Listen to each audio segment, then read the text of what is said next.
আর সকাল 7টা থেকেই এক দিকে শুরু হয়ে গেছে কিন্তু ভোট গ্রহণ প্রক্রিয়া। 3টে এই বিধানসভা কেন্দ্রের পাশাপাশি রায়গঞ্জের ডালখোলাতেও কিন্তু শুরু হয়ে গেছে এই ভোট গ্রহণ পর্ব সকাল 7টা থেকেই। তবে এই মুহূর্তে সেখানকার কি সার্বিক পরিস্থিতি তা আমরা সরাসরি জানবো আমাদের প্রতিনিধি বিক্রমের কাছ থেকে। বিক্রম, সেখানে এই ভোট গ্রহণ প্রক্রিয়ার মধ্যে সার্বিক পরিস্থিতিতে কি দেখতে পাচ্ছ?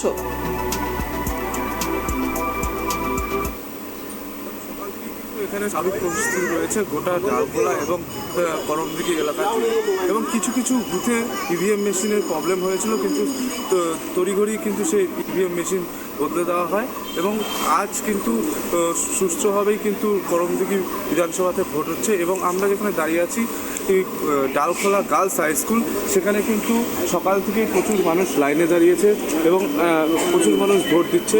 গোটা স্কুল চত্বর কিন্তু সেন্ট্রাল ফোর্সে ভরে রয়েছে এবং পাশাপাশি বুথের 100 মিটার দূর থেকে কিন্তু সমস্ত যে লোকজন থাকে সে সমস্ত কিন্তু সরিয়ে দেওয়া হয়েছে এবং পাশাপাশি 100 মিটারের মধ্যে কোনো জমায়েত করতে দিচ্ছে না সেন্ট্রাল ফোর্স, বারবার রুট মার্চ করছে এবং কিউআরটি টিম কিন্তু প্রত্যেকটা বুথে বুথে যাচ্ছে এবং ডালখোলায় কিন্তু প্রচুর কিউআরটি টিম রয়েছে এবং সমস্ত কিন্তু বুথগুলি কিন্তু তারা খতিয়ে দেখছে। এমনটা ডালখোলায় এর আগের বছর লোকসভা নির্বাচনে ঝামেলা হয়েছিল কিছু কিছু এলাকাতে, সেই সমস্ত এলাকাতে কিন্তু বাড়তি নজরদারি রাখা হয়েছে ইতিমধ্যেই। এবং পাশাপাশি এখন থেকে কিন্তু সকাল থেকেই যে ভিড় লক্ষ্য করা গেছে প্রত্যেকটা বুথে বুথে, সেটা কিন্তু এখন একটু হলেও হালকা হয়েছে ভিড়ে। আমরা কিছু লোকের সাথে একটু কথা বলে দিই। দাদা, আপনার নাম? মোহাম্মদ আসিফ। নাম কখন এসেছেন? আধা ঘন্টা। শান্তিপূর্ণ ভোট? হ্যাঁ, এর আগের কোনো সময় কোনো গণ্ডগোল এই বুথে? না, আপনাদের এলাকা শান্তিপূর্ণ? কোনো অসুবিধা নেই।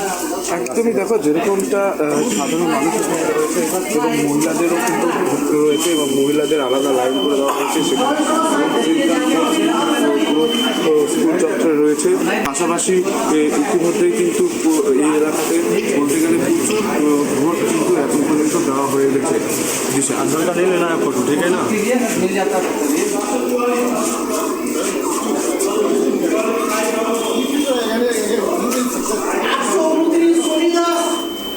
একেবারে বিক্রম, তবে সেখানে এই যে এই নিরাপত্তা ব্যবস্থা হিসেবে মূলত কী ধরনের ব্যবস্থা গ্রহণ করা হয়েছে, মানে কতটুকু কেন্দ্রীয় বাহিনী বা রাজ্য পুলিশ মোতায়েন করা হয়েছে সেই বিষয়ে খানিকটা জানবো। ইসলামপুর সাব ডিভিশন কিন্তু 50 কোম্পানি মোতায়েন করা হয়েছে এবং রাজ্য পুলিশও কিন্তু প্রচুর মোতায়েন করা হয়েছে ইসলামপুর সাব ডিভিশনে। যেহেতু ডালখোলা যে পুলিশ আছে সেটা ইসলামপুর সাব ডিভিশনে পড়ে এবং সেই ক্ষেত্রে কিন্তু নিরাপত্তার ব্যবস্থা কিন্তু প্রচুর করা হয়েছে। পাশাপাশি রাজ্য পুলিশও কিন্তু সেইভাবেই মোতায়েন করা হয়েছে এবং দুজন মিলে রাজ্য পুলিশ এবং কেন্দ্র বাহিনী সমস্তরা কিন্তু দুজন মিলে নিরাপত্তা চালাচ্ছে। একেবারে ধন্যবাদ বিক্রম।